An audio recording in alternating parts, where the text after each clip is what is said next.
I just had a consulting call with a client who, despite dominating the top of page 1 for a long time, has been slipping and slipping ever since. Constantly doing the work, constantly implementing, and yet something wasn't working.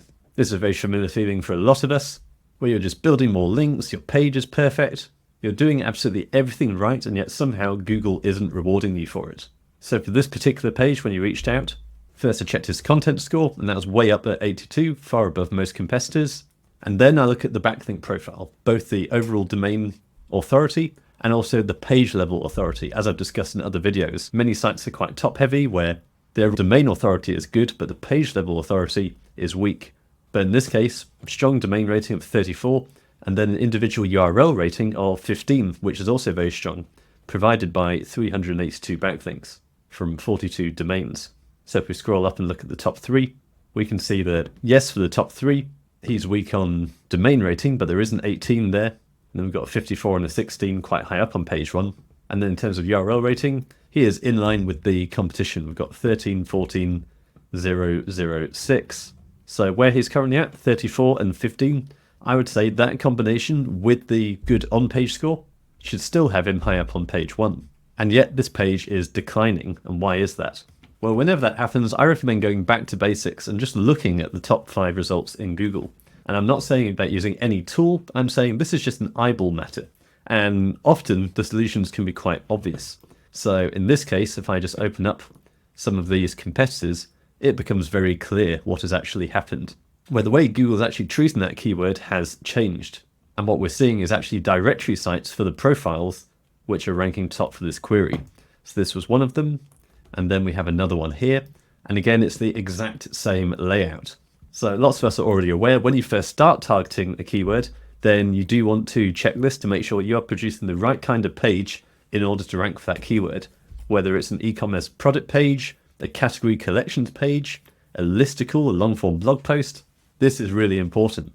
But where it can catch you out is over time when there are Google updates, the style of page that's ranking for one keyword might have actually changed, and you might well not have noticed that. So you might have seen your keyword drop, and you're panicking, starting to build more links, improve the content, when actually you need to look away from your own website and look at what's actually taken your place, and suddenly it becomes really obvious. This was already my suspicion, and it does happen around Google updates a lot of the time. And of course, we had quite a big update in August.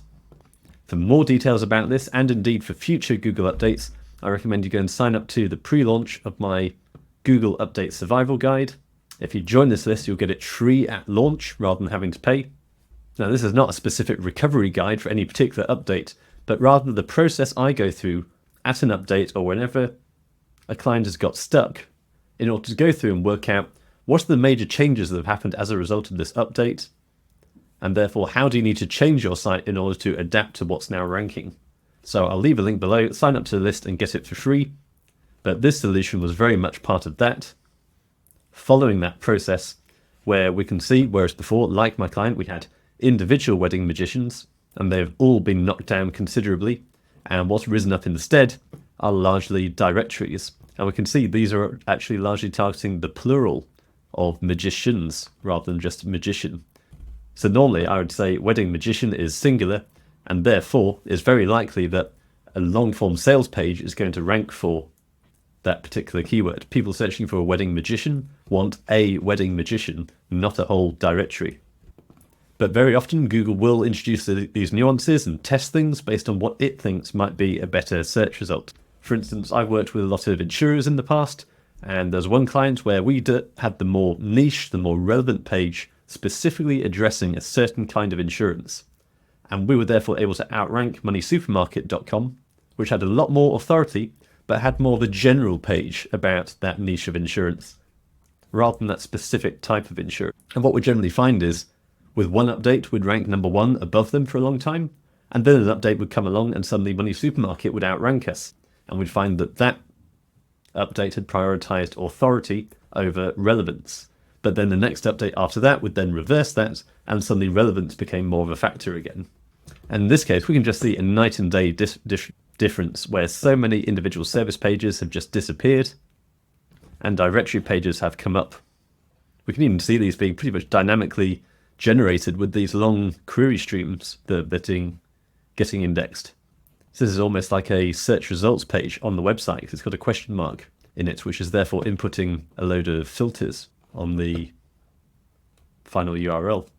So this can really sneak up on you. So if you find you're dropping and you've done everything right, you've done the right content, you've done the right links, it may well be that the game has just changed and the odds are stacked against you now. Now, in terms of what to do about it, generally, I would just write it out, think about the search intent. Do you think the user is actually going to be satisfied by what's happened?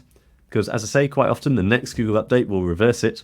So rather than panicking and trying to fix everything now, for instance, in this case, you could try and make your site look more like a directory.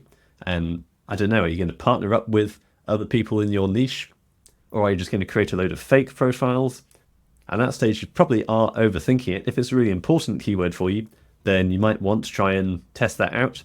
But generally, I would say there's a very strong chance that this pattern can be reversed down the line as a future update. So if you feel like it doesn't really make that much sense, then you might be better off just waiting it out.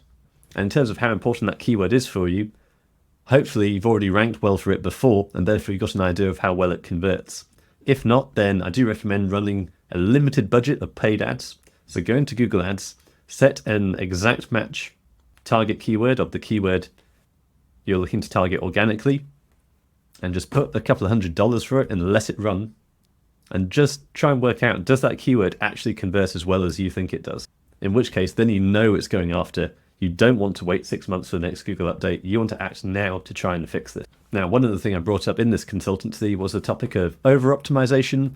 Generally, I don't really believe it when gurus talk loads about optimizing and then turn around and say, no, you're over-optimized. You've got to use less keywords and less links. Or sorry, fewer keywords, fewer links. So I think over-optimization does exist, but I don't think it's a major factor for a lot of people. So in this case, all I did was check with this client, are you just focusing all your efforts on this page? Or are you distributing more across the site? Because obviously it looks very suspicious to Google. You can use the right keywords, you can build links, but it looks very suspicious if you've got 1 or 2 pages that are doing all of this work, and then nothing else on the website is receiving any of that love. So I talk a lot about link building, where you want to make sure a fair amount of your link building budget goes to your homepage, because it looks very unnatural. If you're building all these links to an inner page, whereas traditionally through natural organic link building over time, the homepage tends to earn the most. Therefore, if you're doing active link building, you're taking charge, looking to grow your traffic, grow your revenue by building links to your most commercial pages, make sure you're building plenty to the homepage as well, because you need to maintain that natural ratio of homepage links versus inner page. So in this case, the client is working on multiple pages, so I don't think over-optimization is a factor. One other thing to check is, of course, again, look at the correlation. How many referring domains do your competitors have? And what does their URL rating look like? So in this case, we've got other competitors who are within the same realms. So again, in this case, I don't think it's a major problem. We've got 42 referring domains versus a 59 and a 27. So again, we're within the right realms. At this stage, I probably wouldn't push it any further. So at this stage, I don't think building more links is the answer. Whereas if you find you did the same check and you find that your domain rating is good, but in terms of your inner page power, yours is only 0, whereas they've got 14 because you've got 1 link and they've got 70 links, then that's probably an opportunity to actually build more links to that page.